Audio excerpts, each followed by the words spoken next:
The Martian sunset painted the sky in hues of crimson and gold, but Elias Morgan barely noticed anymore.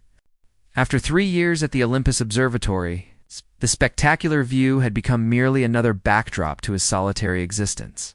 The facility, perched on the edge of the massive shield volcano, housed the most advanced telescopes in the solar system and exactly one human operator. Another quiet night, he mumbled to himself, adjusting the primary mirror alignment. The computers could handle most of the observations, but regulations required a human presence. That human, unfortunately, was him.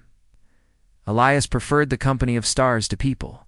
At least that's what he told himself. The truth was more complicated: a failed relationship, a tarnished reputation at the academy, and a desire to disappear. Mars offered plenty of space for disappearing. The proximity alert jarred him from his thoughts, its urgent beeping breaking the sterile silence of the observatory. What now?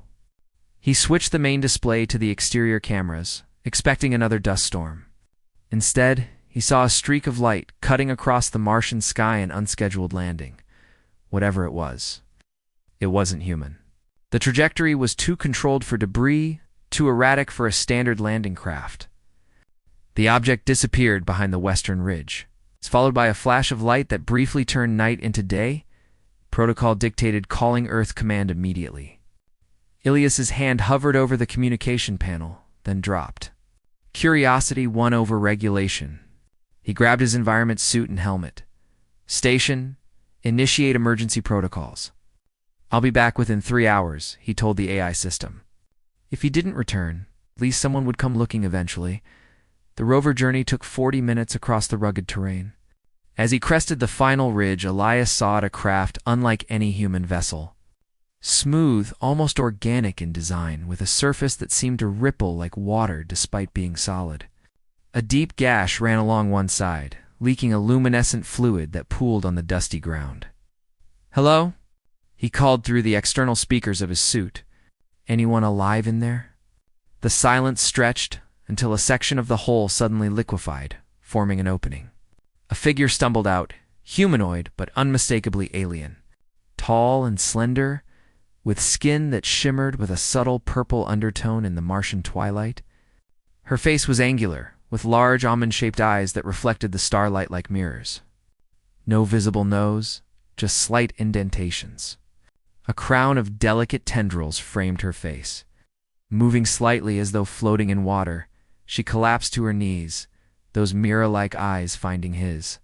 When she spoke, her voice bypassed his ears entirely, resonating directly in his mind. "Help. ... Please." Elias froze. First contact was happening on his watch, with him the astronomer who'd fled to Mars to escape human interaction. The universe, apparently, had a sense of humor, against every regulation, every protocol. Elias approached the alien and extended his hand. "I'm Elias. You're safe now." The alien studied his gesture and slowly reached out. Her fingers were delicate, almost translucent. "Naira," she replied, the word floating through his consciousness. "My name is Nira." As he helped her to her feet, Elias knew his solitary existence at Olympus Observatory had just become significantly more complicated. Naira sat in the observatory's medical bay, her mirror-like eyes reflecting the sterile lights overhead. 3 days had passed since Elias brought her to his sanctuary among the stars. The initial language barrier had dissolved quickly. Her species, the Lysari, could form neural connections that translated concepts directly into thought. "Your world is strange," she said, watching Elias check her vitals on a tablet. So bright, so varied, yet somehow flat. Elias glanced up, puzzled. Flat. Mars is many things, but I wouldn't call it flat. Not the shape. Naira's tendrils rippled with what he'd learned was amusement. The visual texture. "My people see energy patterns, movements, depths that humans cannot perceive. But ... Double quotes, she hesitated. "We lack what you call color." Elias set down the tablet. "You mean everything appears in shades of gray?" "Not exactly." She moved to the window, gesturing at the Martian landscape. "I see differences in light intensity, texture variations. But when you speak of red soil or blue skies, These are concepts without meaning to me. Our language has no words for these distinctions. Elias stood beside her, suddenly seeing his familiar view through new eyes. He'd taken color for granted his entire life, the amber glow of Earth's sunsets, the deep blue of the Pacific Ocean, even the artificial greens of the hydroponics bay. That must be why you watch me so intently when I work in the garden, he realized. Naira nodded, her tendrils swaying gently. You react differently to different plants. Your expression changes when you look at what you call tomatoes versus lettuce. I can't see why. Is that why your ship crashed? Navigation issues related to visual perception. Her tendrils stilled, a sign Elias had come to recognize as sadness. My ship was damaged, escaping my homeworld. I am ... political refugee. My faction believes in cooperation with other species. The ruling council does not. Ilias's heart quickened. He'd been hiding her presence from Earth's command, breaking numerous protocols. If she was involved in some interstellar conflict... Are they looking for you? Not yet, she said, her voice a whisper in his mind. But they will be, once they realize what I've discovered. Which is... Naira turned to him, her mirror eyes reflecting his own concerned face. That isolation has cost us more than we knew. That there are entire dimensions of experience we've denied ourselves. Her delicate fingers reached toward his face, stopping just short of touching. Show me, Elias. Show me how humans see. Something shifted between them in that moment, connection forming across the vast differences of biology, culture, and perception. For the first time since arriving on Mars, Elias felt the stirring of purpose. I'll try, he promised. I don't know if it's possible, but I'll try. That night, long after Naira had retired to her makeshift quarters, Elias stayed awake, researching visual perception, color theory, and the neuroscience of alien species. Most of Earth's contact with extraterrestrials had been diplomatic and distant exchange of technology and information. Without deep cultural integration, no one had tried to bridge the perceptual gap between species. No one had asked, what if we could share not just knowledge, but experience? As the Martian dawn broke over the horizon, Elias smiled. He had an idea. Hold still, Elias murmured, adjusting the delicate apparatus around Naira's head. 2 weeks of feverish work had transformed his astronomy lab into a makeshift engineering workshop. Optical components salvaged from spare telescope parts were arranged into a crown-like device that now rested on Naira's brow, just above her mirror eyes. Is it supposed to feel warm? She asked, her tendrils gently curling around the metal frame. That's the neural interface activating, Elias explained, checking connections on his tablet. It's scanning your visual cortex, or whatever the Lasari equivalent is, to understand how your brain processes visual information. The theory was elegant, but untested. If the Lasari could perceive light waves just in a different range than humans, then perhaps technology could translate one spectrum into another, like shifting musical notes up or down an octave until they became audible. I've been meaning to ask, Elias said, partly to distract her from his nervousness.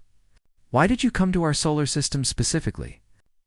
There must be thousands of potential refugee destinations. Naira's tendrils swayed gently. Your broadcasts. For centuries, your television, radio, digital transmissions have leaked into space. My people intercepted them, studied them. Her thought voice softened. I grew up watching Earth stories. Human faces. Your paintings, your films, your art. Even without understanding color, I could see the passion in them.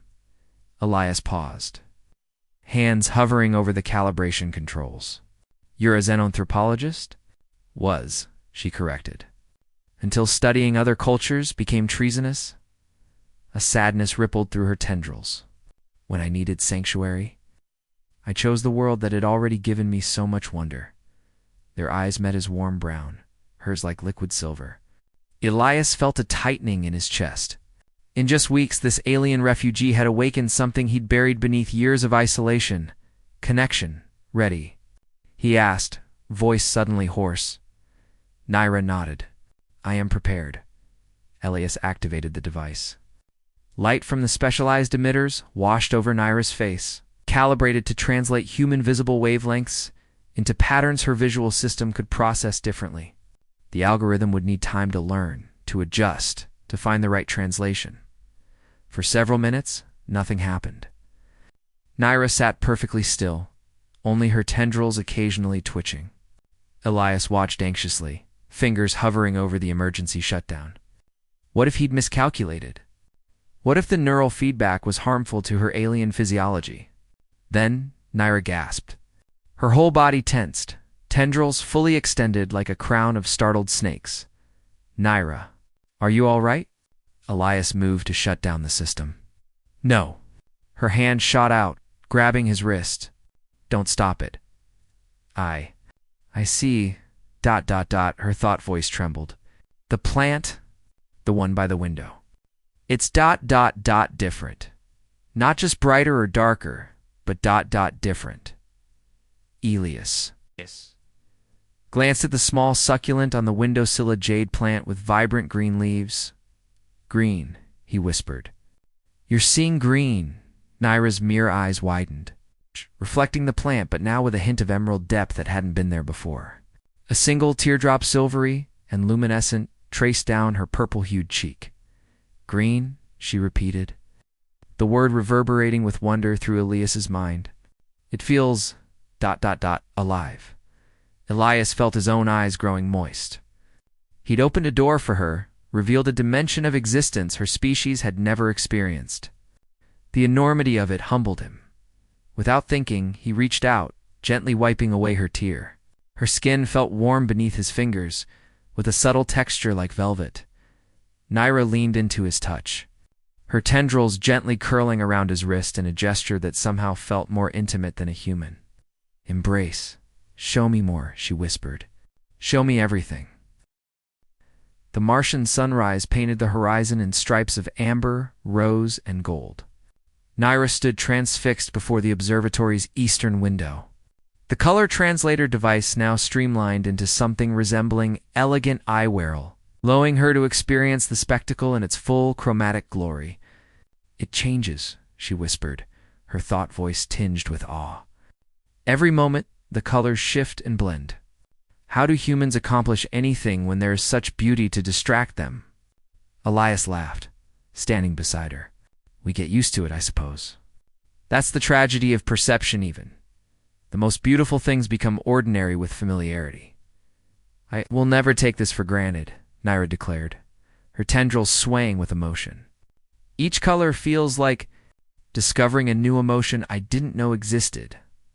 Over the past month, Elias had refined the translator, making it smaller, more efficient. What began as a bulky crown had evolved into an elegant device that curved around Naira's temples. Together they had worked through the color spectrum systematically, first primary colors, then blends and variations. Each new hue provoked profound reactions from Naira. From tears at the sight of deep ocean blue to laughter at the cheerful brightness of yellow. Elias found himself rediscovering color through her experiences, seeing his world anew through alien eyes. The hydroponics garden became their favorite testing ground, with its variety of plants offering a natural palette. This one, Naira said, touching a ripe tomato with reverent fingers. Red. It feels urgent, like danger, but also like life. Red is complicated, Elias agreed, watching her explore. It's the color of blood, of warning signs, but also of passion, love. Love? The concept floated from her mind to his, with a curious tilt. Elias felt his face warm. A human emotion. Complex. Important. I know what love is. Naira's tendrils curled with amusement. The Lysari experience it too, though perhaps differently. Is it red because it's dangerous? Sometimes, Elias admitted. The most worthwhile things often are. Their eyes met, and something unspoken passed between them. Since her arrival, the observatory had transformed from a place of exile to a home filled with discovery and shared wonder. The isolation that had once comforted Elias now seemed empty when she wasn't near. That evening they sat in the observation dome, watching stars emerge in the darkening sky. The color translator couldn't enhance the distant starlight much, but the Martian moons cast a soft glow that the device translated into subtle hues of silver and blue. "There's something I haven't shown you yet," Elias said, producing a small case. Inside lay physical photograph sprints he'd made from the observatory's archives. Earth, my former home. Naira handled the images with reverent care. Oceans of deep blue, forests of vibrant green, deserts in gold and amber, cities glowing with electric rainbow lights against night skies, coral reefs teeming with impossible combinations of color and pattern. "Your world," she breathed, tendrils trembling. "It's overwhelming. Too much?" Elias asked, concerned. "No," Naira's thought voice resonated with emotion. "Perfect. Beautiful beyond words." She set down the photos and turned to him. "You gave me this gift, this new perception. How can I ever repay such generosity?" Elias shook his head. "Sharing your journey has been reward enough. Seeing the universe through new eyes, it reminded me why I became an astronomer, to witness wonder. To explore the unknown." Naira moved closer, her mirror eyes reflecting starlight. With gentle fingers, she traced the contours of his face, as if memorizing him by touch. "My people have a belief," she whispered into his mind, "that when souls recognize each other, distance becomes meaningless, whether measured in light years or in the space between different perceptions." Her tendrils gently extended, brushing against his temples with a sensation like electricity. The touch conveyed emotions that transcended language, gratitude, connection, and something deeper that made his heart race. When her lips found his, the kiss bridged worlds, human and alien. Different biologies, different perceptions, united in a moment of perfect understanding. Under the canopy of stars, they created their own constellation of memory and feeling, a map to navigate the uncharted territory between their worlds. Part 5. Beyond the spectrum, the transmission came at local midnight, breaking 6 months of peaceful isolation. Earth's command had detected unauthorized technology activation at Olympus Observatory. Questions were being asked. An inspection team had been dispatched. Simultaneously, Naira's salvaged communications array picked up signals from passing Lysari vessels. They were searching the sector for her, methodically expanding their search pattern. It would be only weeks before they reached Mars. "We knew this day would come," Elias said. Pacing the observatory's main hall, "We need to make decisions." Naira stood still, watching him with eyes that now perceived the full spectrum of human vision. The translator technology had been refined, miniaturized, and partially integrated with her neural pathways. She no longer needed the external device for basic color perception, though the full range still required assistance. "I could leave," she offered, her thought voice steady despite the pain behind it. "Take the prototype. Return to my people. The technology could change everything for the Lysari, perhaps even shift power toward those who favor openness and cooperation." Elias stopped pacing. "Or you could stay. I could explain to Earth Command. Scientific breakthrough, cultural exchange. They'd be interested in the technology as a specimen, a research subject." Naira's tendrils curled with distress. "Your authorities would never allow me freedom. Not once they understand what the translator represents." She was right. The color translator wasn't just an aid for the visually different, it was a bridge between perceptual worlds, with implications for communication, technology, perhaps even weapon systems. Both their species would see strategic value that went far beyond helping an alien refugee experience sunset colors. "Then I'll go with you," Elias said suddenly. Naira's tendrils stilled in shock. "To Lysari space? They would study you as thoroughly as your people would study me. You would be alone, the only human among billions." "Not alone." Elias took her hands. "With you?" For a moment they stood in silence, the magnitude of their situation settling around them. Then Naira's tendrils began to sway with what Elias now recognized as deep thought. "There is a third option," she said finally, "one that requires courage from both of us." 2 days later, Earth Command's inspection shuttle entered Mars orbit, they detected an anomalous launch from Olympus Observatory. The small craft, a hybrid of Lysari technology and human engineering, accelerated rapidly, following a trajectory that would take it beyond Mars, beyond the solar system. Inside, Elias made final adjustments to their navigation system, while Naira communicated with her faction's hidden outposts in the Kuiper Belt. They had a plan: establish a neutral meeting point, a place where humans and Lysari could interact on equal terms, where the translator technology could be shared under joint oversight. "They're hailing us," Elias noted, looking at the communications array. "Both sides. Earth Command and a Lysari patrol vessel." "Let them talk to each other," Naira said, with a ripple of amusement in her tendrils. "Perhaps the confusion will be educational." Through the viewport, the stars shone with a clarity impossible from planetary surfaces. To Naira's enhanced vision, they bloomed with subtle color variations: blue giants, red dwarfs, yellow main sequence stars like Sol, all painting the void with their distinct signatures. "Are you afraid?" she asked, sensing Ilias's quickened heartbeat. "Terrified," he admitted. "I've never been good with people, let alone interspecies diplomacy. Yet you crossed the perceptual divide between our species," Naira reminded him, her thought voice warm with affection. "You helped me see beauty I never knew existed." Ilias smiled, taking her hand as their ship accelerated toward the stars. "And you helped me see that isolation isn't the answer. Connection is, even when it's complicated, even when it's dangerous." Ahead lay uncertainty. They might be pursued, might face resistance from both sides. Their neutral zone might fail.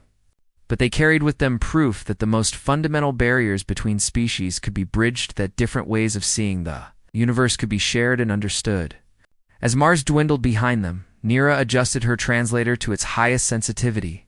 She wanted to experience every nuance of color that space had to offer, every subtle variation in the cosmic palette that had been hidden from her people for millennia. "What do you see?" Ilias asked, watching her mirror eyes reflect the starfield. "Everything," she whispered, her tendrils gently curling around his wrist. "And it's only the beginning." Their small ship continued its journey outward, carrying its precious cargo, two beings from different worlds, a revolutionary technology, and the simple, powerful truth that understanding begins when we learn to see through each other's eyes.